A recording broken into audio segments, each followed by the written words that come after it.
अमरावती शहरात आगीमुळे मोठी दुर्घटना घडणार होती. मात्र 17 वर्षीय मुलीनं जीवाची पर्वा न करता आग विझवल्याने अनेकांचे प्राण वाचलेत.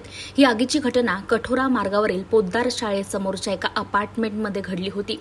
अपार्टमेंटमधल्या दुसऱ्या मजल्यावर राहणाऱ्या मोनाली शिरसाट यांच्या बंद घराला अचानक आग लागली. याच अपार्टमेंटमध्ये केअरटेकर म्हणून चौकीदारी करणाऱ्या मोहन थापा यांच्या करीना नामक मुलीने थेट दुसऱ्या फ्लॅटमधून उडी घेत आगीच्या स्थळी ती दाखल झाली.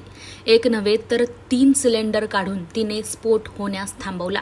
या धाडसी आणि जीवावर उदार होणाऱ्या मुलीचं सगळीकडे अभिनंदन होत आहे. दरम्यान आपला जीव धोक्यात टाकून अनेकांचा जीव वाचवणाऱ्या करीना मोहन थापा या मुलीचं सगळीकडे अभिनंदन केलं जाते. घटनेची माहिती मिळताच शहर पोलीस आयुक्त नवीनचंद्र रेड्डी यांनी सुद्धा करीना थापा हिच्या कर्तृत्वाची दखल घेतली. तिला पुष्पगुच्छ देऊन सन्मान केलाय. पोलीस आयुक्तालयाच्या वतीनं प्रशस्ती पत्र देऊन शुभेच्छा देखील दिलेल्या आहेत.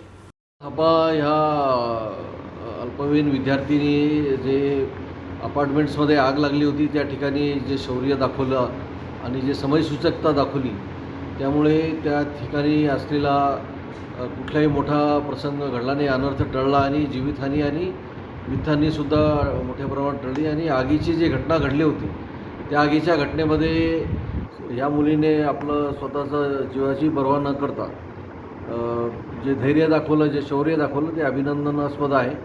मी माझ्या सर्व पोलीस डिपार्टमेंटतर्फे या मुलीचं कौतुक करतो आणि यासाठी तिचं जे आहे सर्व इतर नागरिकांनी या कौतुकीचं जे आहे चांगल्या कौतुकास्पद कामगिरीबद्दल सर्वांनी दखल घ्यावी आणि बाकी लोकांनीसुद्धा याच्यापासून प्रेरणा घ्यावी असे मला वाटतं.